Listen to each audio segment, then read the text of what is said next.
Horsemanship Remark Show. Michael came right in. Thank you, sir. Hello. Hello. Can you hear me?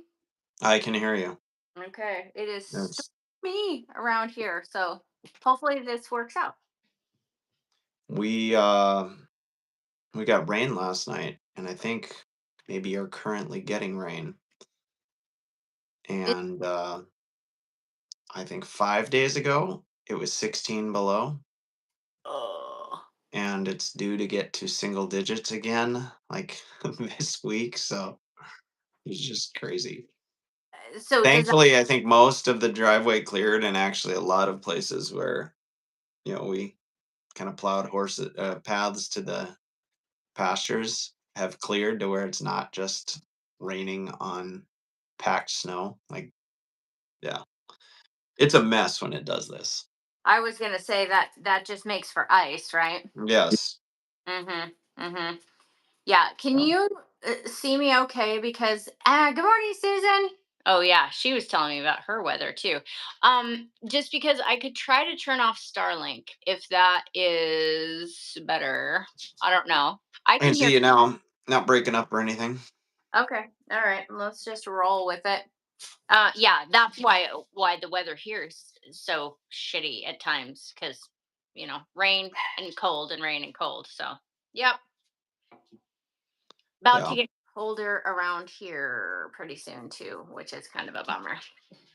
Just because it's been nice not to have to wear gloves, especially when I'm trying to get this tag off of Flower. Still not off. Oh, Almost there. so close. Can you get two hands on her anywhere? Not really. Like, that's the thing. Not really. I mean, it's amazing to think of how much progress we've made. Like, for instance, being able to really pet her, like really pet her down the neck and have her relax into it, so huge, right? And so, in some ways, being like, oh, just do this, oh, just do that, it's like, we're going to get there, right? To two hands yesterday was kind of a big deal because letting me pet her down her right side with my left hand has been a long time coming. When she has to leave, being able to just stay still and draw her back with the rope, those kinds of things. Um, yeah, it's a mental toughness thing for me. Um, which I suppose, what's funny, Michael, is I was thinking this is what most people feel like is like, dealing with the pressure of what other people are thinking, kind of, and all the input that you're getting, just do this, just do that. Um, when, like, in your heart, you're like, no, I know the pace at which this is going. Um, I think that's a little bit. Tell me what you think about that, because you know me really well. It's like I can kind of feel when things are right to move to the next level. Like, I'm not standing there being like, I wonder if I could do this or I wonder if I could do that. What I'm wondering at times is let's say I have 2 hours set aside to do it, and in regular circumstances I would be like, okay, good, that's enough, and then come back to it. But in this particular situation, like having to um being like, okay, well, I should use all of these 2 hours, right? Okay, so that's one thing. But having to block out what other people are saying when they're not there for the 2 hours, and like, so they have no idea what's going on, right? And so it's like, I don't know what to say, because, like, for instance, I really have been like, I spent too long yesterday, I think, with the clippers. I don't know. Because when I left, I was like, yeah, I should have just worked towards getting two hands under there. Because I got the first strand undone. I sent you that little video. Yes. Yeah. Yeah, unfortunately, you're frozen to me. I can hear the audio really well. Can you guys shout out if you can see us both? Because I will switch it to Starlink if I need to here, or switch off Starlink. It looks like I have a really good Verizon signal, but it is like pretty stormy. So And you all see me dancing. yeah, it gets like usually I can see him nodding. Um, Uh, yeah, I can see. so what I think you should do is get an electric clipper and just, they have blunt edges, just get it in there and Why can't you? off in a second. All right. I wasn't there, but that'll get it done. No trauma. Katie, good morning. Oh, we So I have, so because you're pretty, you can just sense or have a pretty good feel for when it's available, let's say, to take the next step, when the next step will work out, when you need to just hold. How much, are there questions rolling through your brain of how much leaving and then having to come back you're tolerating, accepting, willing to have take place? How far the drift needs to be or can be, that sort of thing. Because that's a dance, right? You don't want a teacher to be a coyote and, like, right when this happens, we retreat. Because there's a very fine line between, okay, second hand comes in, check out, and now that's a pattern, and then you're like, for a while, making it worse rather than better because there's this pattern developing versus, okay, retreat if you have to, come back, retreat if you have to, come back, and having it not form a pattern and be moving forward, right? Like that is an extremely thin line. So, what I think you should have done is to get, I don't know, maybe Nigel. He's stout enough. Just get to where you could have worked her from a saddle horse, dallied on, and just get over those ears. But in all seriousness, obviously joking there. Uh, what, given the like approach and retreat that the horse is to a degree in control over the mule, um, that can kind of walk that very thin line of being a coyote or like learning a pattern of leaning away or stepping away. That of course you're going to eventually get through it. Like that's not a question, right? That will one day be not a thing. You'll walk up, be all over her and playing with her ears and she'll be fully enjoying that, right? But is it easier on her to go super slow, having to feel out all those little bits because you do not have the ability to block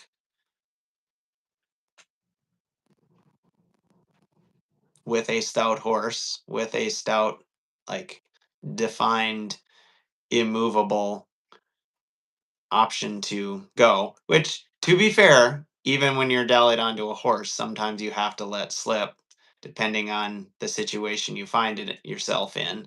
Angles get off, you know, you're going to create a wreck if you don't let the rope slide and give her some space, to be fair. But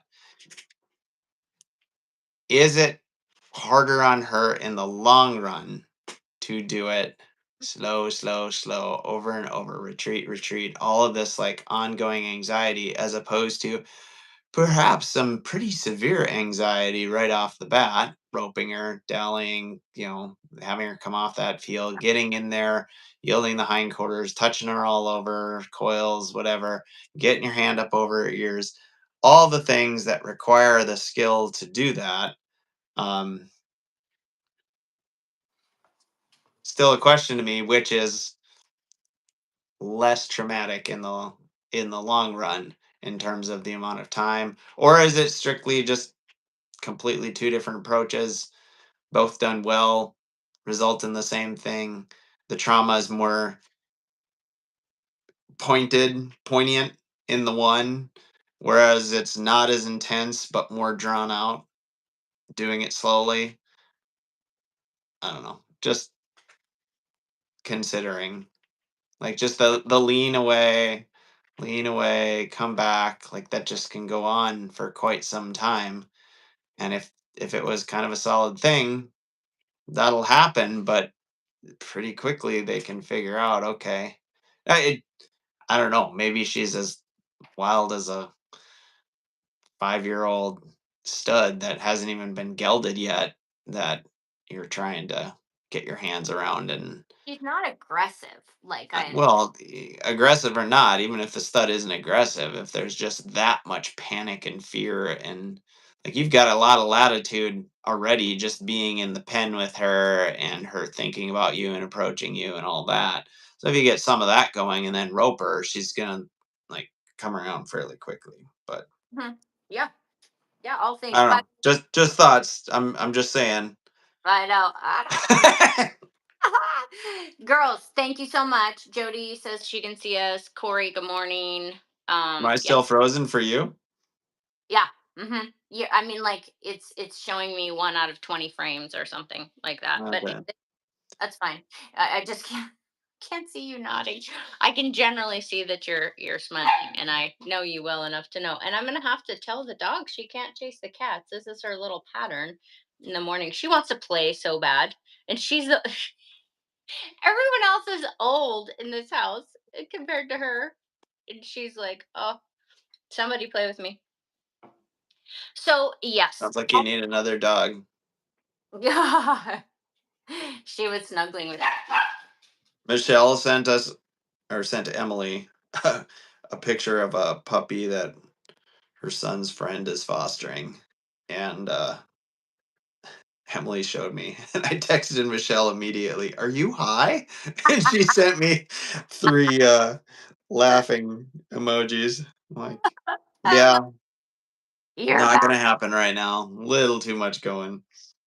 Yeah, yeah. No, this one's perfect, but it's kind of funny 'cause she was snuggling with Kip yesterday, and I'm like, "That's fine. I'll just get another dog." Because she didn't even come to see me when I got home, and he basically threw her at me. He's like, no. Go So spend time with Emma. exactly, it's really funny, but it's adorable how much she loves him. But yeah, eventually Michelle sends you guys enough puppy pics, and it will happen because there's only so much you can resist that cuteness. Yeah. So, um, you're exactly right. I mean, there's so much of that you're right about, but here is the part that I'm trying to put my finger on. It's like, first of all, if there was a better way to do it that than what I'm doing, that I really was sure this would be better for the horse or the mule.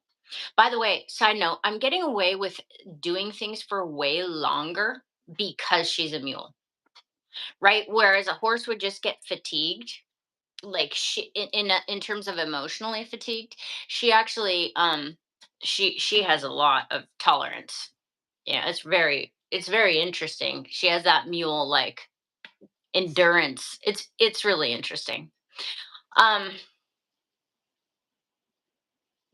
if there was a better, faster way that I was sure wasn't too risky in all the circumstances considered, right? Then I would say the fastest way to get her confident would be the best way, right? Mhm. Um, so I go back to the treats. I'm like, I still don't want to do that. And Yeah. I don't even think it would work, honestly. But that's the thing is I with my experience understanding all the capabilities and the circumstances, meaning the situation, the actual, um yeah, the actual parameters of, like, all the things. Is the environment safe enough to even, like, if you were you to say, oh, just rope her, and I'd keep her off the fence, I'd just rope a hind leg, blah blah blah, maybe it'd be fastest. It'd be like, okay, but I don't have a saddle horse that's ready to roll. I mean, obviously Katniss would be the closest thing, but you're not going to take her out of the barn, away from the herd, into a round pen. That's really not suitable for something like that right now. And immediately, me with no practice, no recent practice, get it done. Safely. That's not a thing to get it done safely, right? First of all, even with the best person, you can see that I've seen shit go seriously wrong. You know? Hmm. And would the chances be high or low? No. But has that person had a rope in their hand since they were 2 or 3 or 4 years old? Yes. I mean, is it a fair comparison? Like, does that even make any sense? And of course, I know that doesn't make any sense, right? Um, so it's really interesting to basically the hypothetical, like, oh, you could just do this. It's like, you could say that, or even I would say I could consider that, but it's not even considering that actual scenario, because that actual scenario doesn't even exist. You know what I mean? So Yeah, it's like there's that's a why it was a hypothetical. right, but the hypotheticals are rife around here. Like, it's a very interesting thing. Even They're rife, but there's also we're painting a hypothetical that is kind of in the realm of the horsemanship we're aspiring to practicing. Not necessarily are you aspiring to doing it horseback, but the the feel you're aspiring to has its roots Mhm. in and is influenced heavily by Okay. your seeing that both, you know, the work of doing that there in front of you, but the groundwork that has kind of come out of, back in the day, they weren't getting a halter on and doing all this from the ground. They were roping them straight up, and then you work your way back to, okay, now, you know, these ideas of how to do it from the ground are getting nuanced and, you know, propagated, shared with hundreds, thousands of people over the years, and almost none, very small percentage of those hundreds and thousands are, oh, that's so cute. Your eyes just barely pop into the screen. Um, are capable, are practiced, are would safely be able to execute on any level and be effective. What where a lot of this the way in which a lot of this feel was practiced early on by those Yeah. we admire from ages, or years in the future from our perspective, years later, right? Some of it's just stories, some of it's clips of videos, some of it's the way it's expressing itself in different folks who have lots of that experience, have been had a rope in their hand since they were 8 years old, 3 years old, Great. and Yeah. yeah, you know, so And then it's different than here's a bucket of treats. Let's just keep doing that because that's just, as you've said before, is it a complete system? Is it a complete is it going to take you all the way there? Does step one, is it congruent? Is it influencing? Is it building right away to step whatever? And everybody's going to have their opinion on that, Yeah, right? definitely. There's so much judgment. But again, it's the ultimate gaslight, I guess, that I feel like I'm living with, because it's these scenarios that are proposed. And side note, you got to picture this a little bit more like trying to rope slash tame a deer. I, i'm I I'm serious. yeah, I can see that.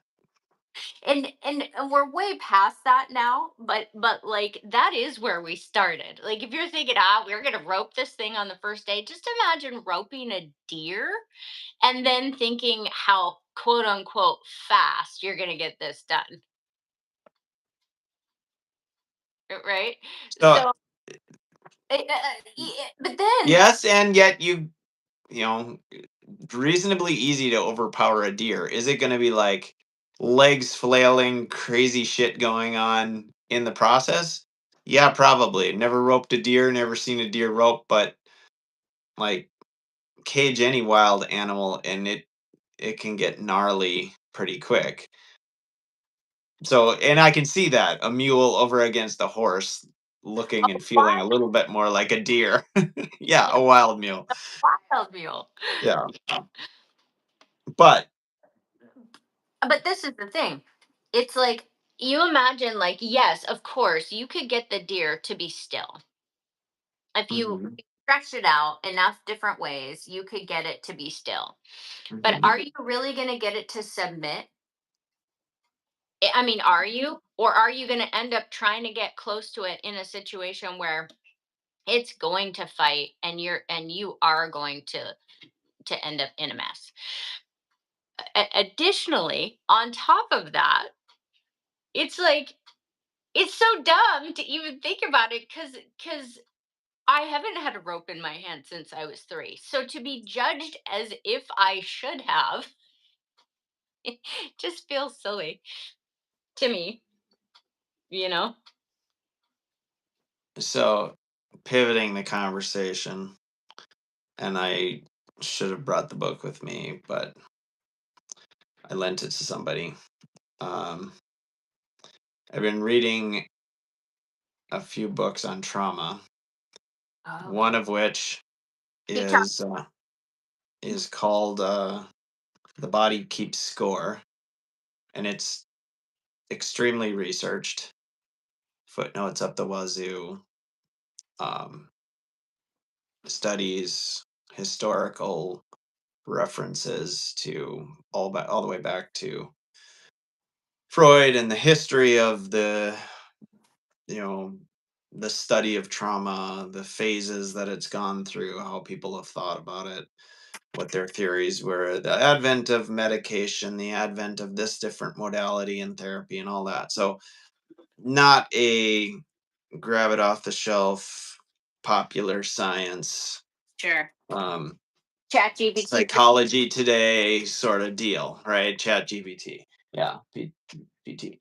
Um, and kind of a tough book to read, and yet very enlightening in terms of like, wow, like people can be seriously messed up by, or there are a lot of people statistically that have suffered some pretty intense things, and the degree to which it can significantly shape and influence the brain and the way the chemicals fire and the way they recover and all this. Um, Which makes recover from any moment of a flashback or, and so there's one section that, or not even a section, it's just like it's mentioned. One thing that is talked about is the degree to which being trapped in experience mm, creates a trauma response more than a traumatic experience from which you can step away. Sure. So, a few different examples. One was a young boy witnessed 9/11, the whole thing, like very close, um, like on site seeing the horrific, but was able to be scooped away by someone, not even his parents, his whoever he was with stayed there to help, but he went away with someone he didn't even know that was unable to help. But whatever, he wasn't there living the trauma, unable to escape it. The next day, he's with, I think, maybe the author of this book or someone who's kind of researching trauma, and he is drawing a picture of the towers, including people jumping out of the towers. But there is a circle at the bottom, and they ask him, "What's that?" And he said, "That's a trampoline. So if it ever happened again, like people would be safe because there's a trampoline. We put trampolines under these tall buildings, right?" So, um, the idea, or what was pointed out in that, is having experienced trauma, the brain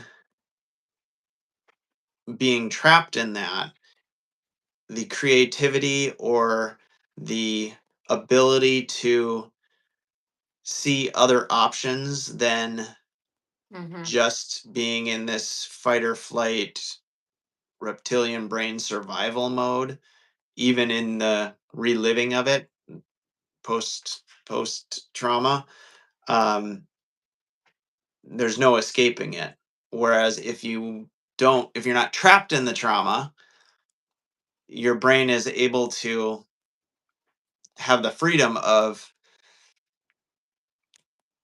letting go of it, or of imagining, or of having a creative, like, solution to a situation like that, right? Rather than, oh my gosh, it's happening again and I'm right back in that stuck feeling. Okay, so that was one example. The other,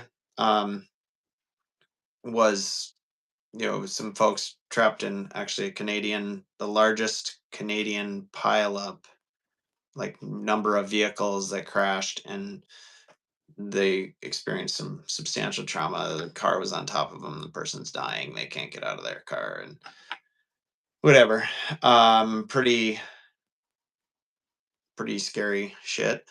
Um, and so, just another example of being trapped. Well, they do this at some point. They did study with dogs, where dogs had, probably is not a study that they would do now, but the dogs were on a platform that was electric, right? So they get shocked, and they were trapped in the cage, right? So then the dog would just kind of like learn to freeze and cope, right? Whereas they had another set that the dog would be shocked, the cage would be open, the dog would jump out and, be able to escape. So eventually, they put the dogs all in cages where the door is open, they can escape, and the dogs that had been trapped and had to live the trauma and cope and sit there were not able, they didn't move out of the open door, out of the open cage, even as soon as they got shocked. It just locked them there, right? And then the next kind of stage of the study is they took those dogs that would freeze, would be trapped, not even take the escape because the trauma paralyzed them, and they would have to physically pull the dog out of the cage away from the shock that was radiating through them, that they just kind of submitted to or whatever.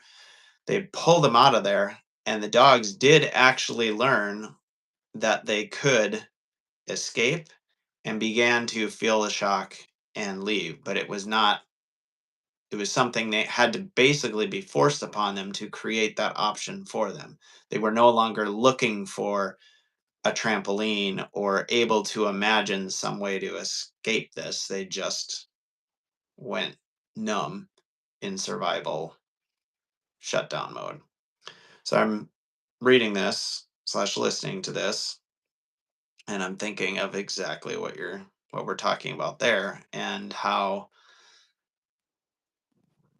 if the degree to which something is forced upon someone, and you can imagine all kinds of different scenarios in which trauma is forced upon someone, the degree to which they're constrained is the degree to which the trauma, and not even necessarily physically restrained, that might be the case, but unable to, like,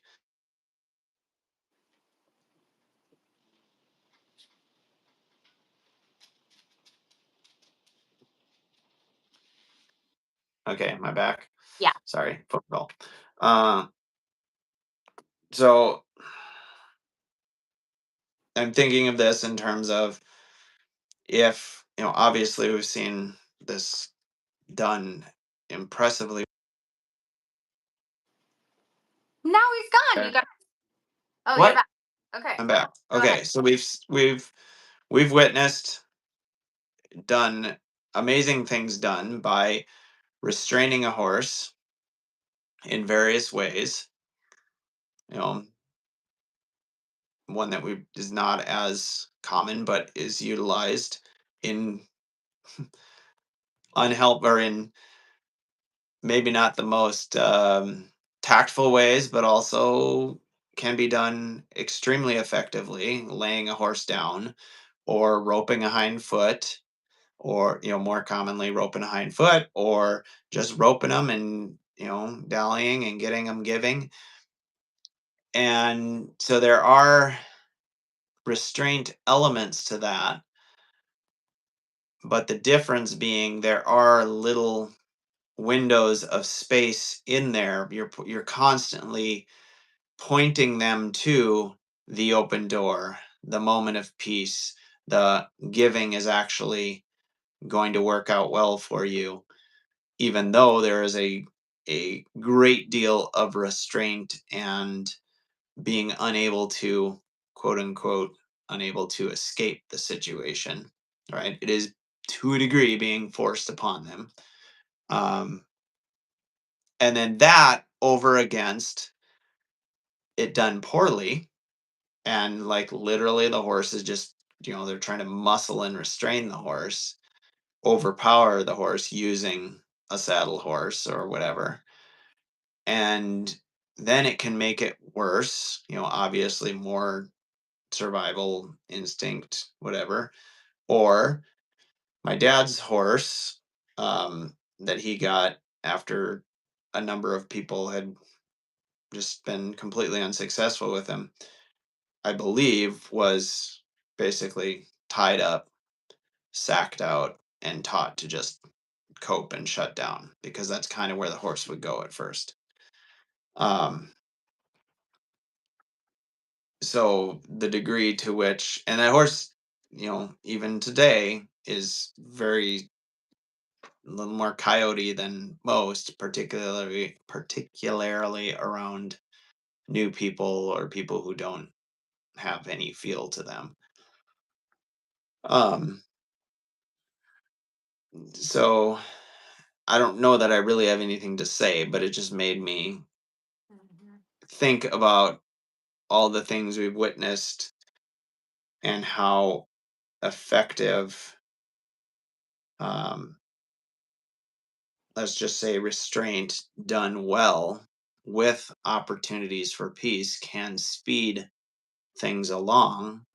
And let's just stick with horses. We don't have to talk about deer or even dogs, that, totally different species, different way of thinking. But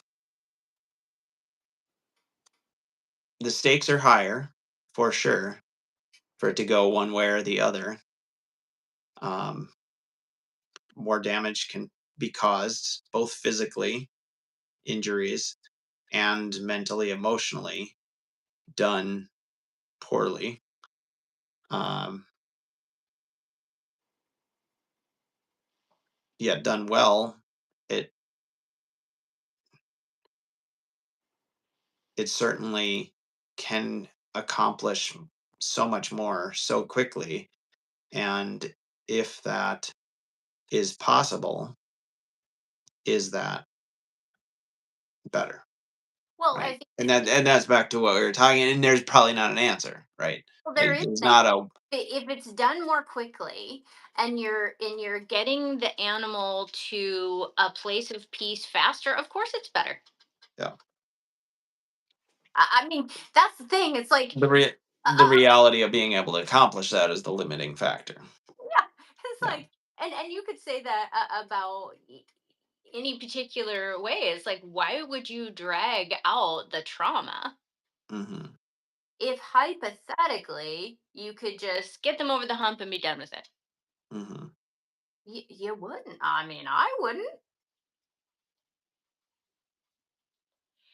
Now, yeah, so that's what I would say to that. If all things being like determinable, like we're not going to get hurt, we like hypothetically we have all the skills, we have the environment, we have all the things, and you could just force it on her and she would accept it in 5 minutes, kind of like when they saddled Feather, because they were in a 200 by 300 rodeo arena, and Buck's like, just rope that damn thing, and she did. She got over it, you know pretty quickly, and way better than all of a sudden starting to drag John all over that arena, Hmm.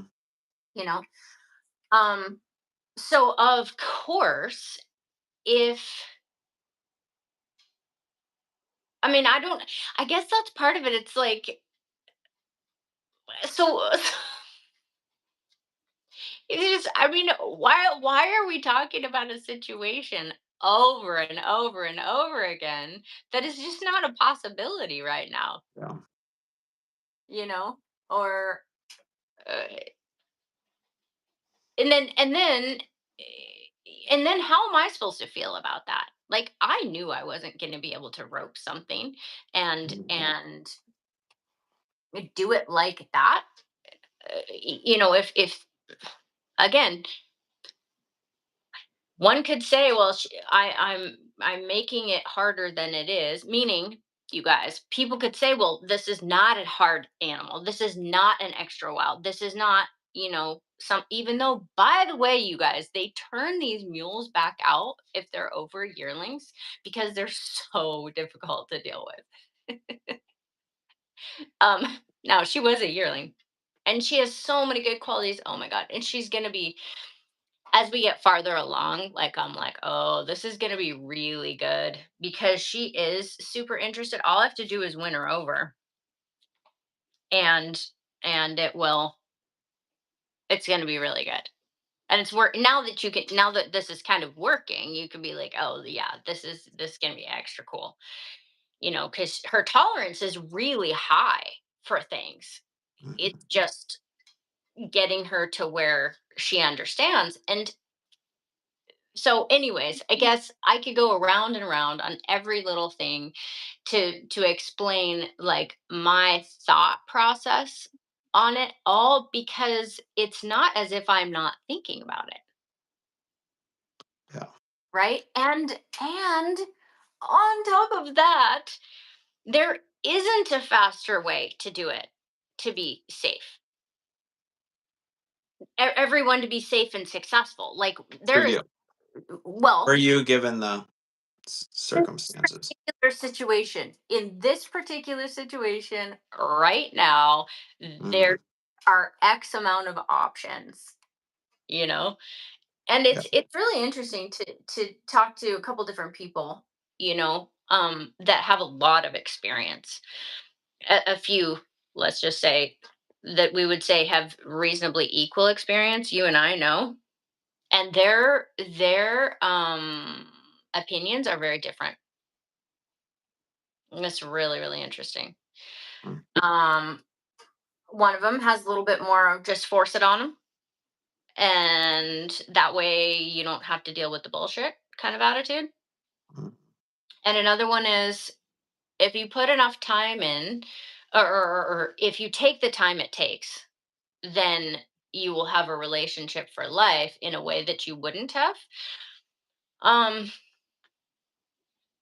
But if the chips are down and you don't have, this is, I guess, the thing, like, you take individual B who's talking to me about it, and it's like, if there is no other way forward, then yes, you force it on them. But if there's another way forward, try to work your way around it, Mhm. and they're both sort of, again, what they think is only beneficial to some degree.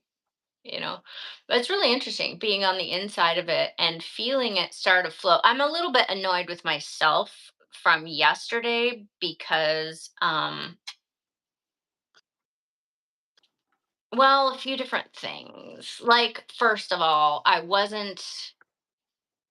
didn't enjoy how much progress we made on the level that I should have, or could have, because I was so close to getting that off. Yeah, really not, honestly, not close. But I felt like I was close. And So you kind of meanwhile, got wrapped up in that rather than. instead of just being like, oh my gosh, now I can walk up and pet her on the neck and she turns loose. She's Mhm. starting to, like, that's so huge. Well, what a feeling to be standing right there and having her start to touch me with her nose as I'm petting her down the neck, and her ears are touching my head, and, like, all these things are just amazing. And then you have the chatter, either real or in my head, you know and then all the pressure of, like, oh my god, we're gonna have to keep this pen up a little bit longer, it's gonna be in people's way, it's like, and around and around, for it's gonna get cold, then I'm gonna have to put my snow pants on, then that's gonna set us back a day, it's like all the stuff. And so then but I know better than to let that shit actually change what I'm doing. And there's been so much, just cut the tag off, just cut the tag off, just cut it off. And so, like, I wasted a lot of time, a little bit, getting to that, even though in my heart I knew that I probably wasn't going to be able to force it on her, you know? And so, Um, so as close as you're in there now, if it's like,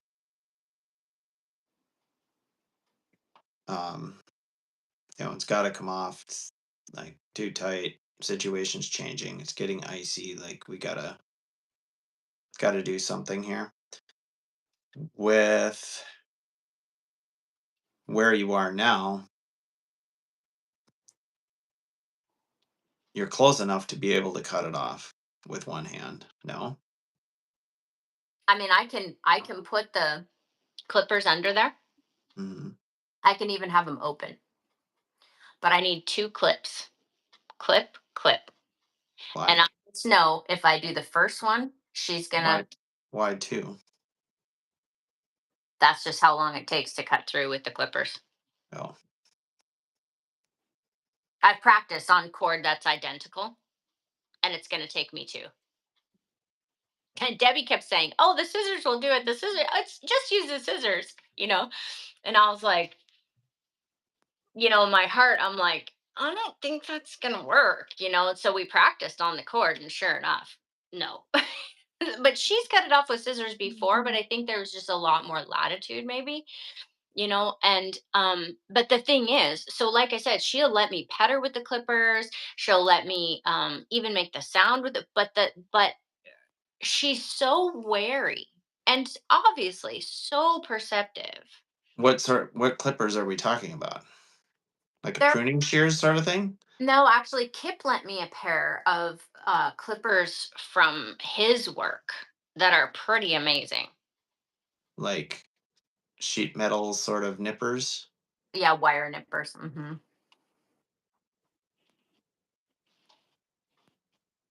mean, it would take a day or two, but they I do make electric pruning shears that are pretty amazing. They can go through some seriously thick. But branches. okay, but this is I'm the just saying, this yes, is what you should do. No, but but it would be able to do it in one scissor, and you just have to get her used to the sound and feel of that. you're saying it would get it in one scissor, but what you're not thinking about is how fast she can react. But if Be- she's used to that sound, It if doesn't you've matter because she's not used to the feeling of the clippers clipping down. Yeah, yeah. This is I perfect. suppose because the rope is relatively tight now, like she's gonna feel it through the rope. This is the perfect example of what people. This is the perfect. I love it. Thank you so much, Michael. I'm That just like everyone else. No, no, that's not what I mean. I don't mean it like that. But when we get, it's helping me to like say the nitty gritty. You guys remember the video, the viral video that went around like 10 years ago of the person getting kicked through the panel? Do you guys remember Mhm, that? The lightning speed. Okay, so that's how fast her reactions can be. Every horse can be, right? But hers is pretty close to the surface. And so what I'm saying is the speed at which I can cut it, no matter how fast they go or how perfect they are, she can outmaneuver that. And then I'm going to be set back. If for some reason it didn't work, or also if she's scared enough, she would kick me. mhm, Now we're at a place where, like, yesterday was really cool because even when because what it was is like she let me do a lot with it, but then when I was trying to pick that one part through, it would flip back to her, and she was like, "That's not very cool." I don't know what that means, right? And it would make a sound because the plastic would just be like clip right against the thing. So it's kind of next level. And but she'd leave and not even hit she'd I'd be able to stay still and then draw her back. But that was a huge deal, right? So think about how slow that reaction, even though she was getting scared and leaving, in terms of like if we had a very, very precise stopwatch, that's taking her or she's choosing for that to be a lot slower and not tucking her tail and being super defensive, just like I've got to leave, mhm, you know, compared to how fast she could react. And she doesn't trust me enough to know for sure that whatever I do isn't cause to react like that. Debbie's like, "Can you just do it in a 12 by 12 now?" I'm like, "I don't think so." Want to try.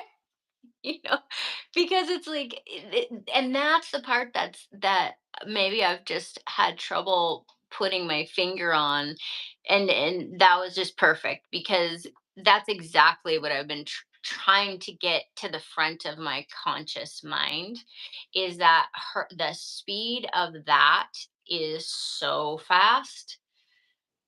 And I guess I've probably never been around anything where the speed of that and the potential for that to happen is so close to the surface.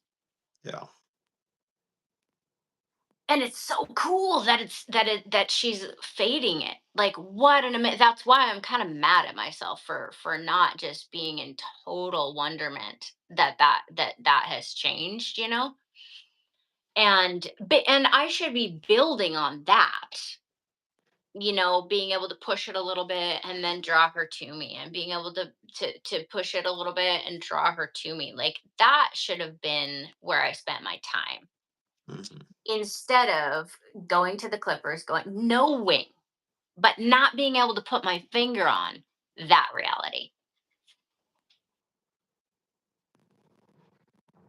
I didn't have the words. I just didn't have the words or the conscious understanding. Like, so I have my hand up there and Debbie's like, just get the clippers and do it. But I didn't have the words to say I don't have the time. Like it's not going to work. Mhm. But so I wasted time when I shouldn't have. So But where were you wasting time? because I was listening to everybody say, Yeah, but what were you doing that was wasting time? I was working, getting her to where I could pet her with it, getting her to where I could put it under her, under the cord, getting her to where I could pet her on both sides, where I should have just been taking the time to get her really good about me petting her with both hands, because ultimately I'll be able to unpick that once she lets me fiddle with it with two hands. And I got to be really careful too that I don't end up with my fingers under there. Yeah. But I mean, that's still gonna, like, each piece of this, Emma, could be that trigger, right? So now you got two hands in there. It makes a noise, or like when it first touched her cheek, like you were saying, she's like, "That's annoying." Like, any moment could be this is gonna It- hurt me, yeah. right? So whether it's a clippers or two hands in there causing that to kind of rasp against the plastic, or you have to put more muscle into it in your hands to kind of force it through somewhere, any of those things could cause that trigger. Mhm. And it will happen just as fast, or could happen just as fast. Yeah, but you know how you're on a vein and you can feel it getting better and you can feel yourself getting more time. So yeah, I mean, of course you're right. The question is which is the longer way around, and Mhm. also what is going to preserve everything that you built.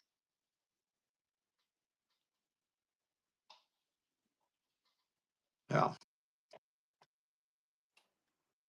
And also, yeah, so what's going to get you farther down the road, I guess is the thing.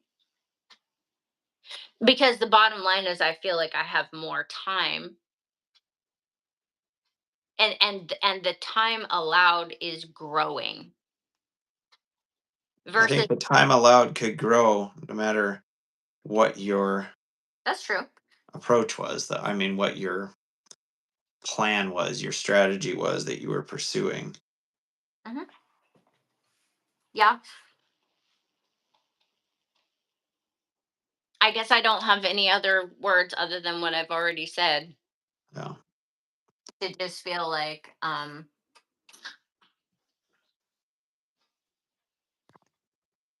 yeah, I don't have any other words to be like, I just wish that I had stuck to the feeling of it rolling towards me rather than pushing it, pushing it, pushing it till she was at the edge of leaving, and then kind of having to sort of repair and be done. If I had just stayed on the project of having her feel towards me more, let down more, draw towards me, end up with me being able to cuddle her a little bit more instead of like obsessing over cutting that,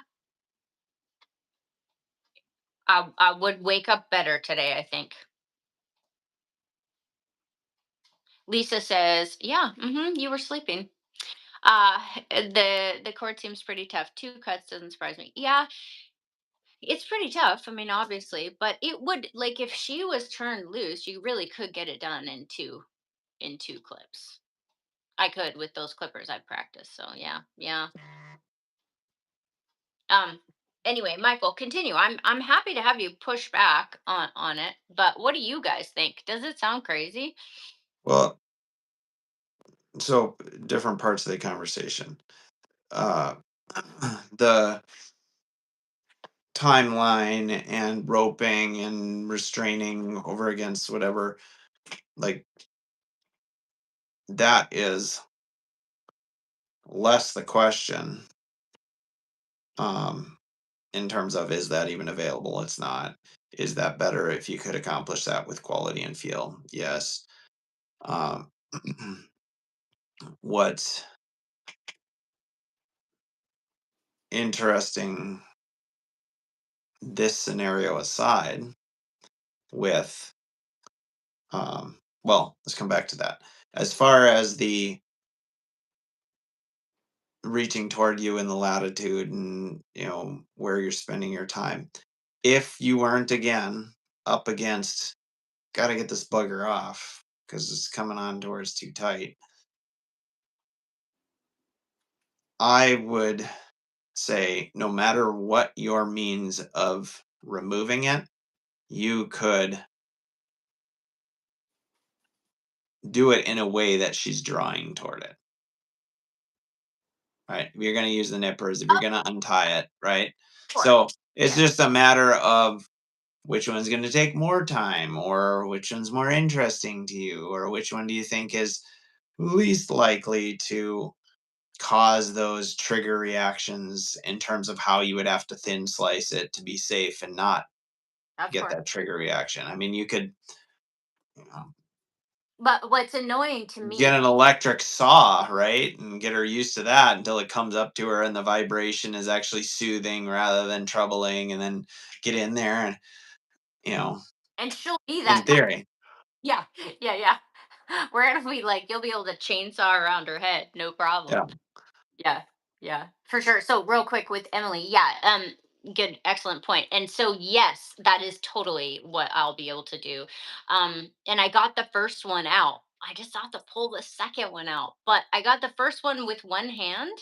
Like I pushed it through basically. I pushed it all the way through and then pulled it from the other side.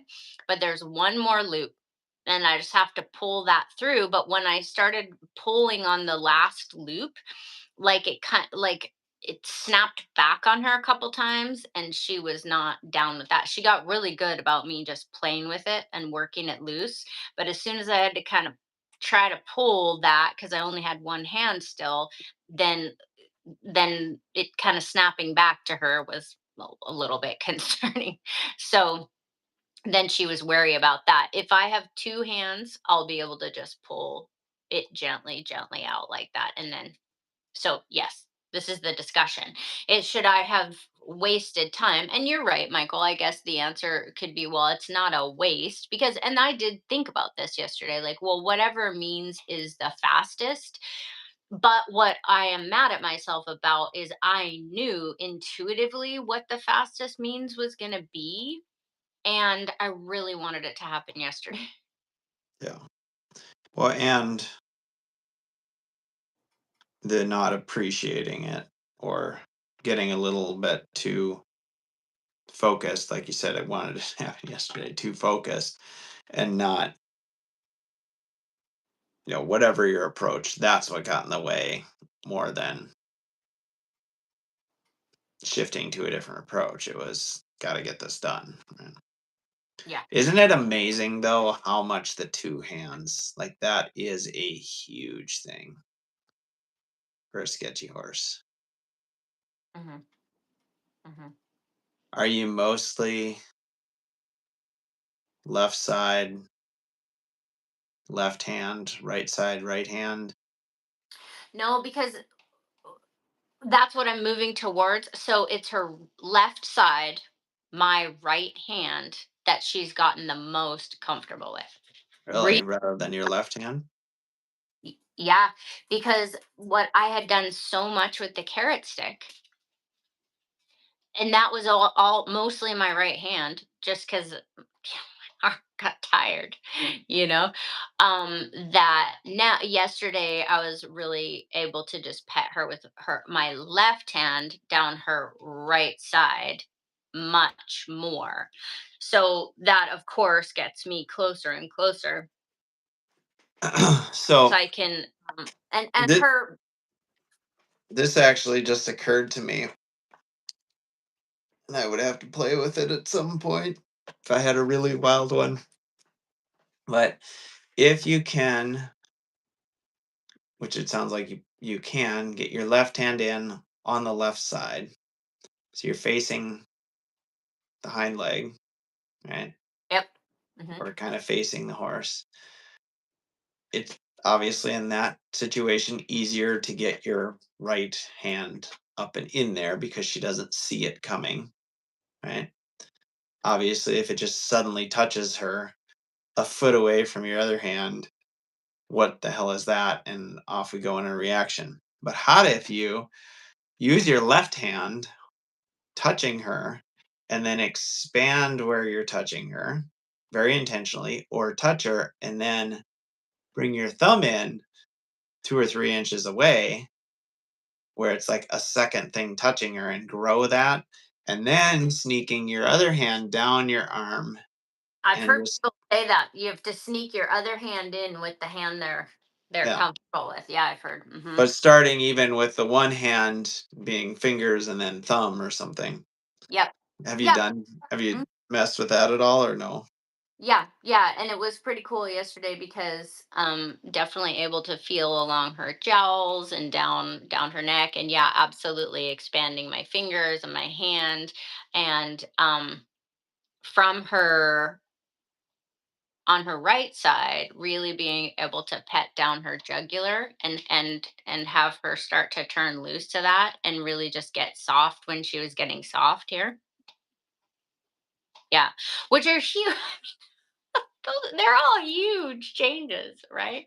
Just so huge. And yesterday was the best feeling of her mentally, emotionally, physically, spiritually rolling my way, and the absolute wanting to vomit this morning, because instead of growing that, which I know is the right thing to do, I let the chatter get to me, and I got too direct lined, and I let the pressure get to me, and I didn't do that even though I know better.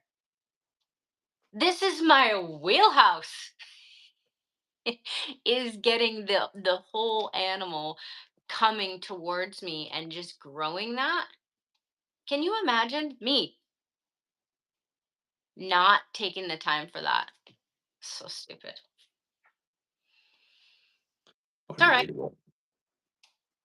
It's all right. I just have to live with it, and that'll be part of the story, you know. Um the other thing that is kind of, well, is a factor, is that I have the rope just draped around her neck, and so I'm holding both ends together, so I really only do have one hand at a time in order to help her to stay, versus I think what I'll be able to do next is put the rope around and loop the rope through the ring, and then just have one rope. I'll probably just be able to keep it. She follows the field pretty well. So once I have it over the crook of my arm, then I can just help her stay this way. And if I need to, just reach down and draw her back. But I was thinking about that this morning. I'm like, yeah, that's probably what I need, is to have it, because now I can reach up and unhook it. We're all human. Yes, thank you, Sarah. But of all the, like, of all, am I ever going to be able to be in this situation again? And I wasted it. It's so horrible. Oh well.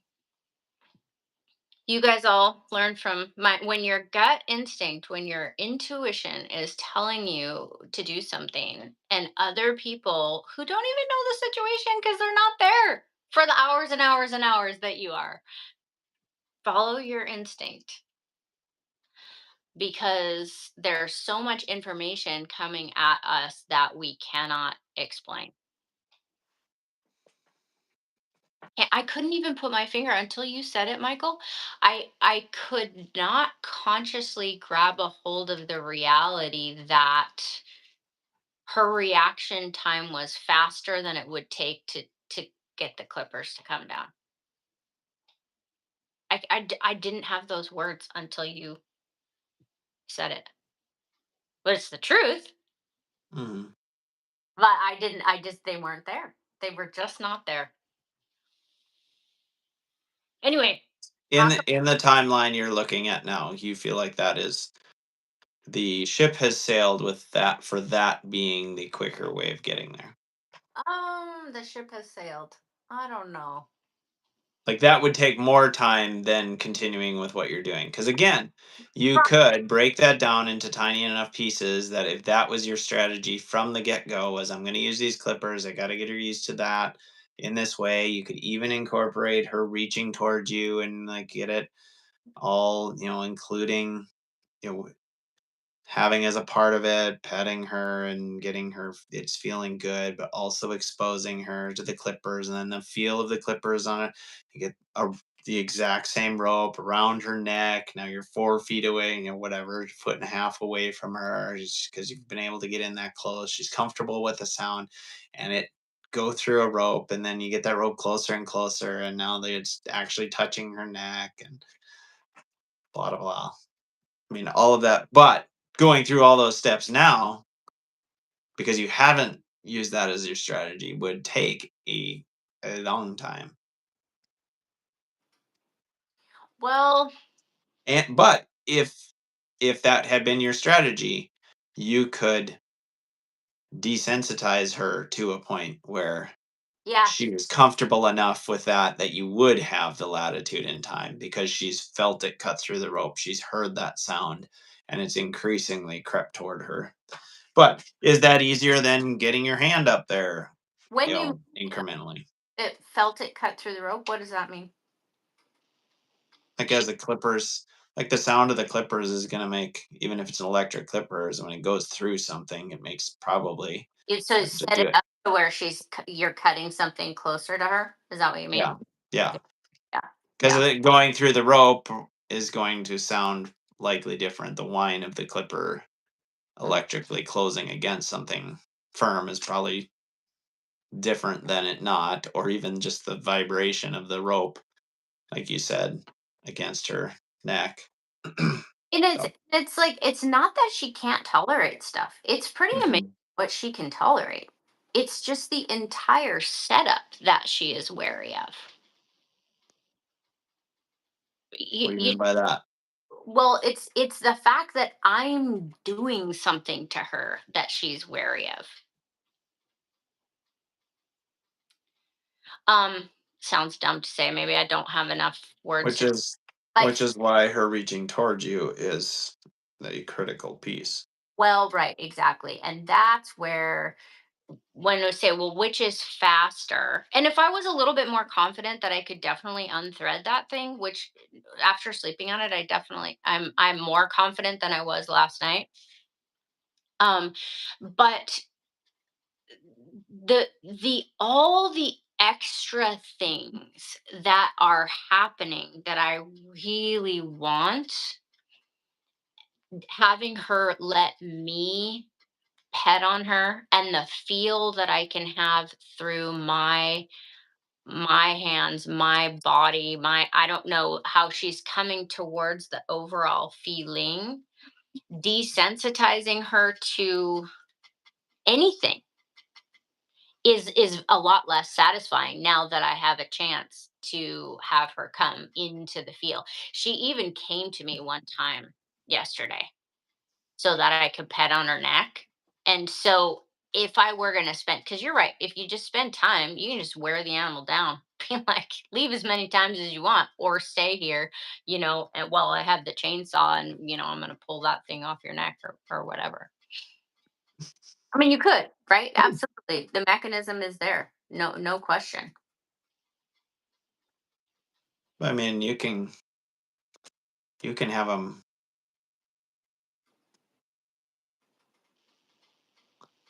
This is it does depend on some level of moving their feet, but you can have them go into the sound of gunfire or walk into that loop without anything driving them from behind. There's no reason you can't have the clippers drawing them towards you. Mhm. I was not even close to that yesterday, though. Well, of course not. Yeah, because that, like I said, has not been your strategy from the beginning It has. to to change that as this is what I'm working toward. This is the the means by which I'm going to get it off. So from the get-go, I'm going to systematically be introducing her to X, Y, or Z, causing her to feel positive feelings toward that, drawing toward me. It feels good when this is in the scenario, blah, blah, blah. Mhm. And I think where I went wrong, because I've said all along, like I'll do whichever is faster, right? Um, but where I kind of took the wrong fork in the road was when my instinct was like, this is not going to be faster, and I pursued it anyway because I couldn't put my finger on why I didn't, why I, you Why know. it wasn't going to be faster. Mhm. Yeah. Mhm. Yeah. Okay, so let's go back to the um, conversation of trauma and restraint and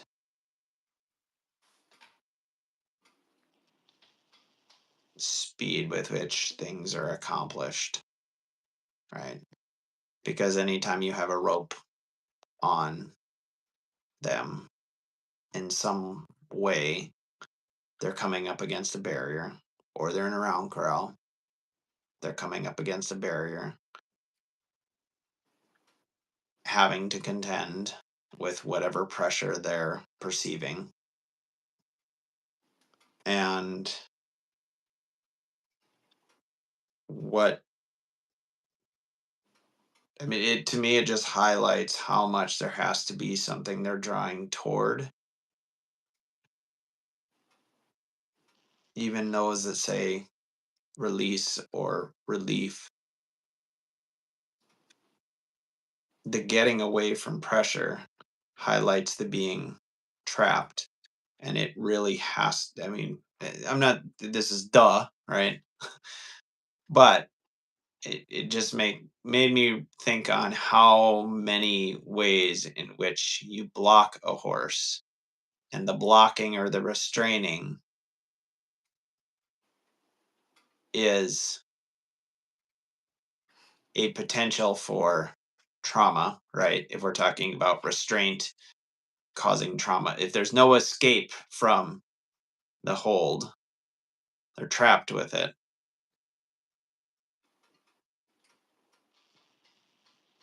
It's the So, difference between saying making the wrong thing difficult, but not impossible. And as yes, soon as you make it impossible, you have taken the choice off the table. yes, that for sure. Also, when making the wrong thing difficult, even if not impossible, coming up against a barrier is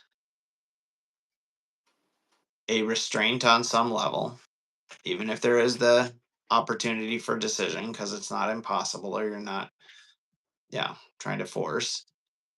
Um, that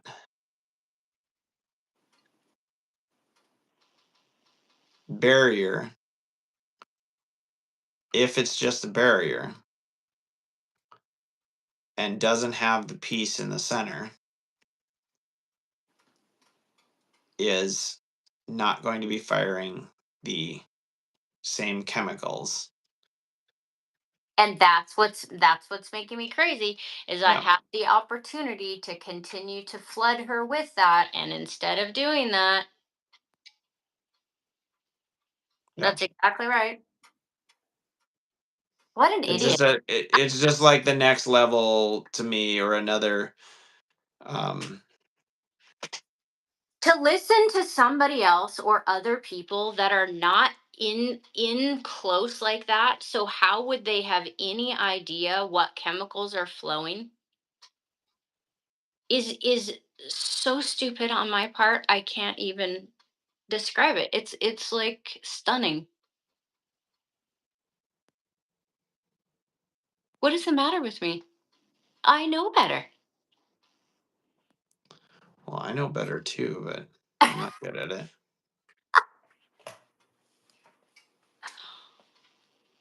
You're right. And you can't unknow, but change and skill, developing skill, um, will sure screw you over, or not screw you over. He'll fuck you up trying to catch your skill up with what you know, That's true. or catch your awareness up, or your patience up to, that's what you're frustrated with yourself over, is just not sticking with being patient on trusting that, you know, so you know better, but actually following through on doing better is not. Like, just, oh, okay, now I know better. Here we go. Got it. How nice would that be? 100%. And back to your trauma example of, I mean, that is the whole game, is right, is where, is there a way to affect the good feelings? Hmm. You know, is there an alternative? And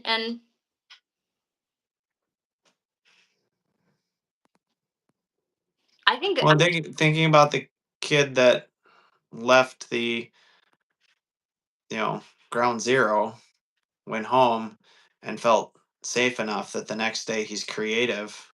He's able to come up with solutions that if this were to happen again, well, we should just put trampolines down and then no one would die, right? Like the horse then, having found moved toward peace, is creative, has the space of, I'm not just getting away and kind of shutting down and feeling contained because the whole thing is getting away from pressure. If there's a, ability to move away from the pressure into a place of some level of stability or security, even if, you're still in, like, it's still happening, your brain still experience the pressure. If there's a moving towards something, then the horse can also problem solve further from there and draw the trampoline and imagine things going in the right direction. And then that's why it can go so quick in skilled hands, that it just snowballs in that direction because the horse starts being a partner even as they're sorting out whether what works and what doesn't. They're looking for answers rather than looking for relief, just looking for relief or escaping, this survival. pressure that's, yeah. Yeah. But the creativity is able to flow. The thinking brain kicks in rather than the,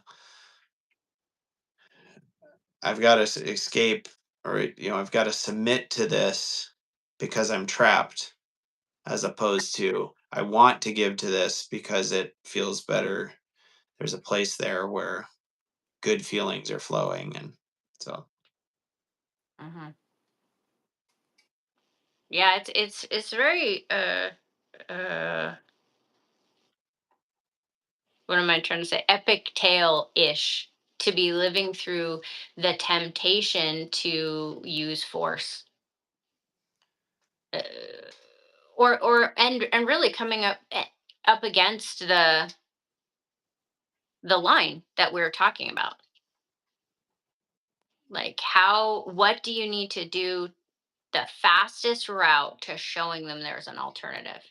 There is choice, there is creativity. What's the fastest route to that? That's what we're talking about, right?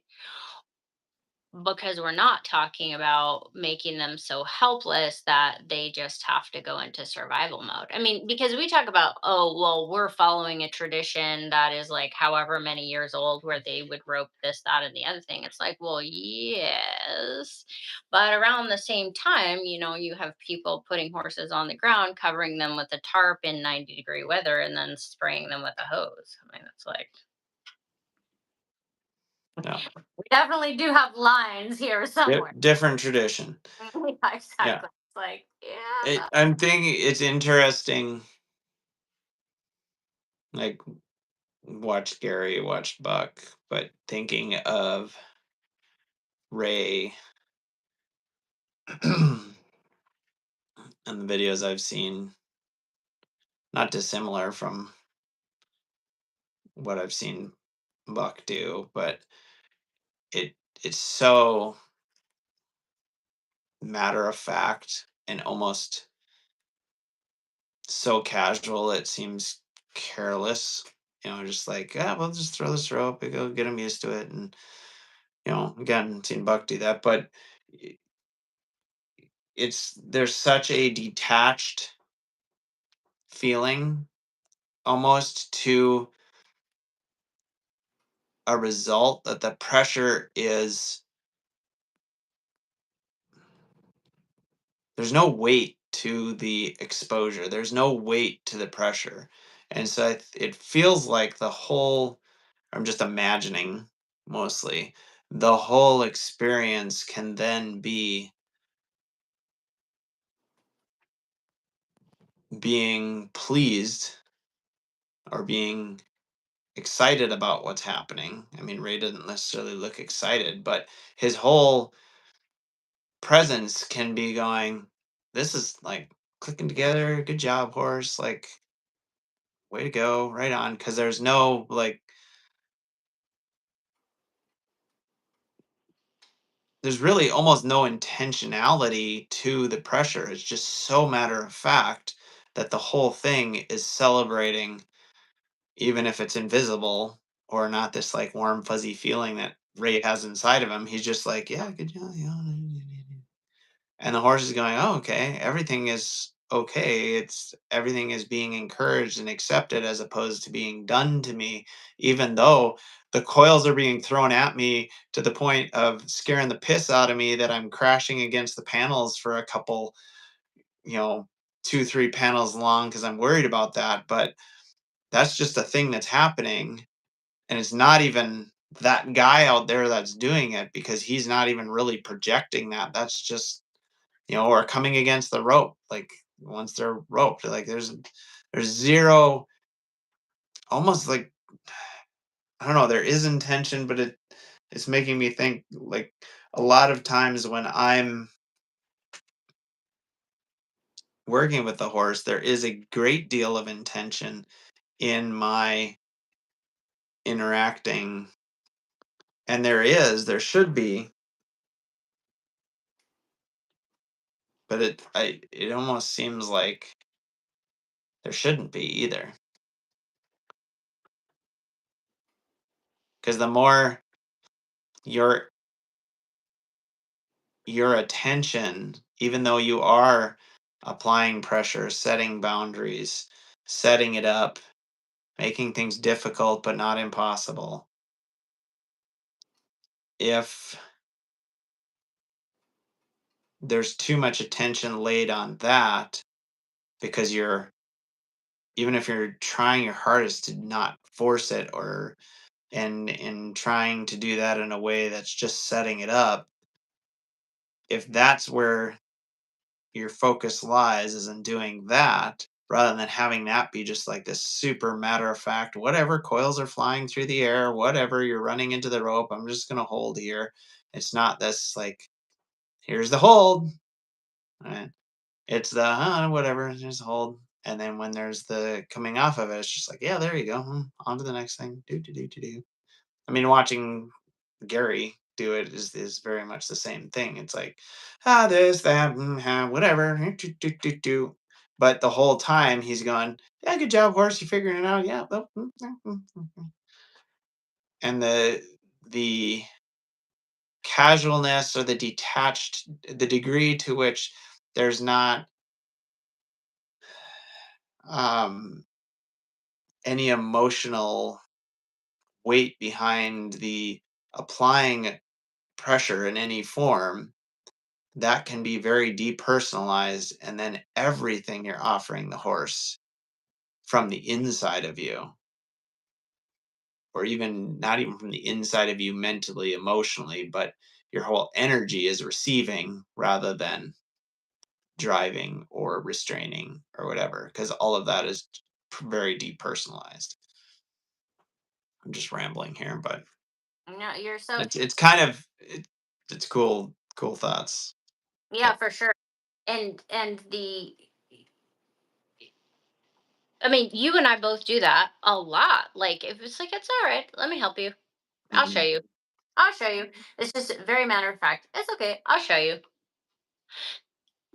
The thing I would just add in the idolization of everyone that is amazing, that mhm. is absolutely amazing, that I will never be. It's just so insane to be like, you should do it like me. It's like I don't know what the point in that comment. Like the point in that comment is so insane, right? But I know the stories and have witnessed that shit goes wrong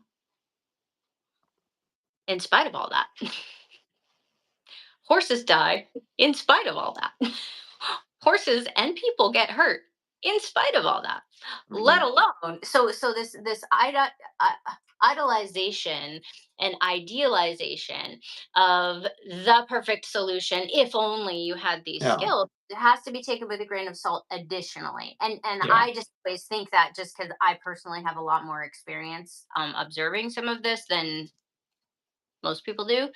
And of course, I don't necessarily talk about the things that I see that aren't all sunshine and roses like people think it is. So we have to always think about dealing with it on that way. But yeah, Gary's a really good example because of how he walks around the bed knowing exactly what is going to happen, and so then this is what I hear you saying. Then when you're presenting a presence, it's very noticeable that the warm fuzzy is what, because the rest of it's just nothing. Mhm.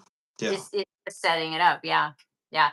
Corey says, "Am I feel your frustration with people giving their 2 cents without really being in the situation with you? I had so many people try to get me to use force or a shock collar with our dog Hazel. So she has a really challenging dog, um, who I cannot believe that what she has been able to do with that dog. It's incredible." Um, that sounds like I didn't believe in you, Corey, but I don't know dogs enough to know but it's just absolutely stunning. But I do cross reference to the point where forcing that dog, I don't know about that. Mm-mm. I hear you. That makes me feel better than almost anything. And Corey said, and what the worst part was that I questioned myself the whole way and felt I had to defend my training strategies to everyone, even myself. Exhausting, right, Corey? God, I hope I didn't add any of that. I don't think I added any to that because I don't know anything about dogs. So, Lord have mercy. I really hope I didn't add anything to that because it is just draining. Absolutely. But I do think with zero knowledge, Corey, this with my peripheral being around Hazel,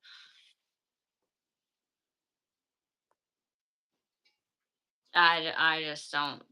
I don't think so. I mean, it makes sense to me that your gut instinct was right. Sarah says, haha, I just want you guys to know that even though this is a horsemanship show, so much of it applies to other things like parenting and is so multidimensional and it makes it fun to be a part of. Oh, thank you. Thank you, Sarah. I'm so glad you said that. Like, I feel like I'm running around and around. You didn't add to the strife. Oh, thank God. I hope here's the thing. If you are on the outside of a situation, and Michael, you're gonna have to go here pretty soon. Yes. We should wrap it up. But if you're on the outside of the situation, I'm thinking this for me, it would I would not mind at all. And this has happened sometimes. What about this? Or what about that? Or what do you think about this? Or what versus you should do this or just do that, or you could just blah blah blah. And that is It's the this simple. yeah, it's you could just. Why don't you just? You know, you're making it worse, or that's the judgment on it versus like, what about this or what about that? With some semblance of like collaboration or respect that the person on the inside has more information than you on the outside have. Right. And I always try to be respectful of the horse person that I'm helping because they have to feel safe. They have their own background. They have their own experiences with the horse. They know the horse better than, so for me to just be like, oh, you should just do this. Even hearing other people say that to someone else just makes me irate because it's so insane to know that you know better than the person in that situation. You might have more expert things to talk about that you could share, but thinking that you know how it should be,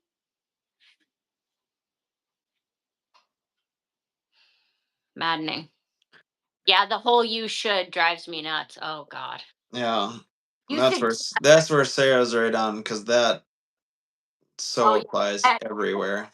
I bet for parenting, you should Well, just. parenting or just interpersonal relationships, you know, interjecting yourself into someone's life, horse, dog, kid aside, this is how you should handle your life is like, you, you know, who do you think you are? Sort of thing.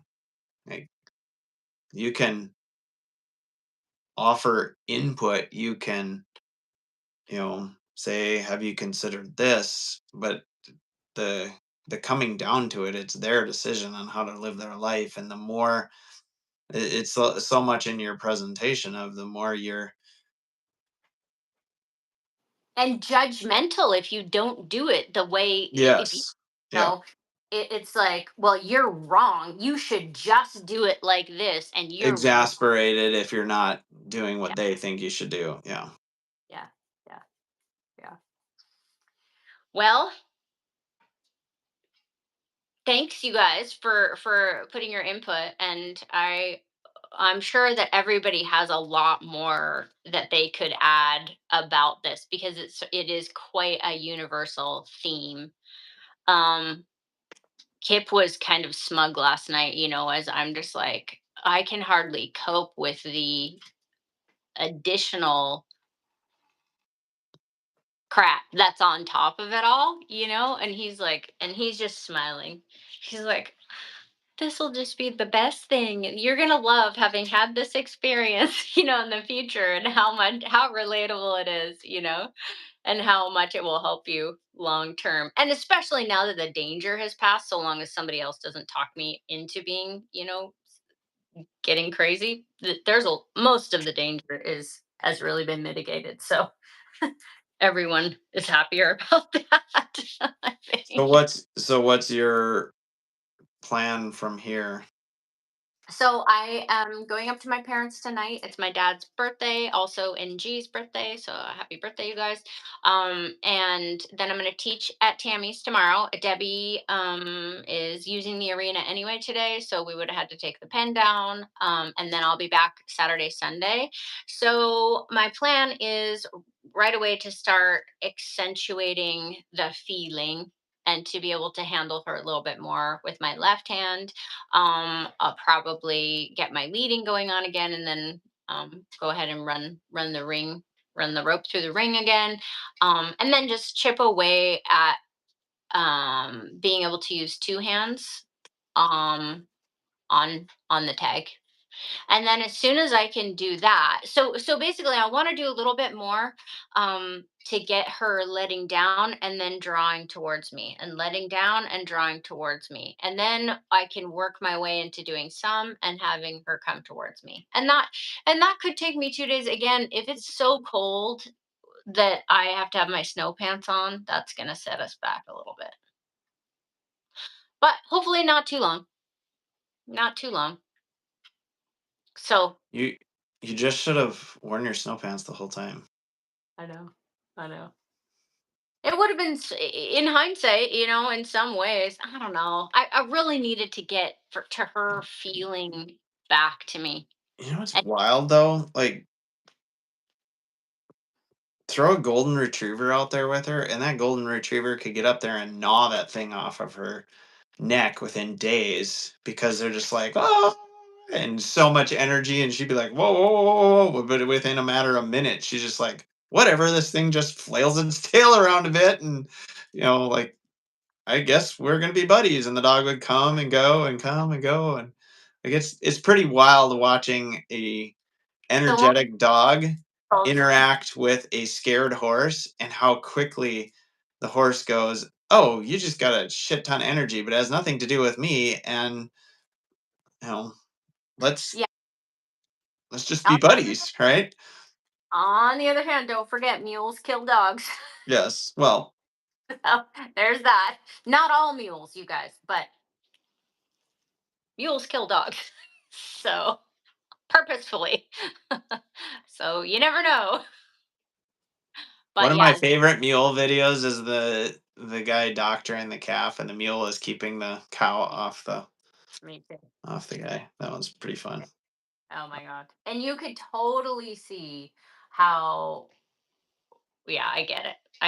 I get the appeal, and I'm learning so much cross-referencing these two mules. Oh, It's and by fast. the way, Kip, congratulations on having 2 mules in your herd, cause she ain't never leaving. Ah. There's no freaking way. After this, give me a break. Unless some friend of yours is like, "I love her to pieces and I wanna." Okay, but you're not there's no way you're putting her up for sale and finding her a like, forget it. And You're Gary says she you're doesn't. hu you're delusional if you think there is. Yeah, yeah. What were you saying? Gary said she doesn't look anything like a mule. He's like, she looks like a horse with long ears.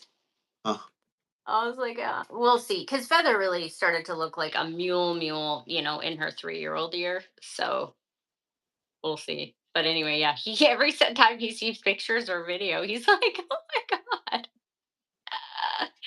Yeah. So, anyways, we'll let you go. Michael has to go. I have to go. We're over on time. So next week is Christmas. So let's do Christmas Eve real quick. Shall we say hello on Christmas Eve really fast? Michael, hello. His phone is ringing. If he comes, so here's my idea, you guys, is we'll do a quick pop in Christmas Eve, which is Wednesday. And yeah, there you go. Are you back? yes, I am, sorry. That's okay. So let's say hello Christmas Eve. Okay. So Wednesday morning. And then the next week, we'll be back for the last show of 2025. Insane. Is that right, you guys? It Oh, is. No, I think Christmas Eve would be the last. Yeah. I think the so I 31st is a Tuesday or Wednesday. think that's true. So it's Hmm. New Year's. I think it will be New Year's Day. No, There's the 2nd. I don't know. Anyway, I'm not looking, but I can't somebody pull up my calendar right now. My somebody said calendar in there. think I think next week will be the last show. Well, think about it. Okay, so 23 plus 7 days is the 30th. No, the 30th is Wednesday. So 30 days has September, April, June, and November. So 31. So we'll be back on New Year's Eve. Yep. Yep. We'll be back on New Year's Eve. Okay. So how exciting is that? Yes. All right, you guys. So we'll see you next Thursday morning or next Wednesday morning for a Christmas Eve hello. We hope everybody's holiday plans are January 1 is a Thursday. Okay. So we really will. So next week will be our last show of 2025. Rock and roll. Time's passing. That's right. Okay, you guys, have a good week. And we'll see you Christmas Eve. Bye, See you later. everybody.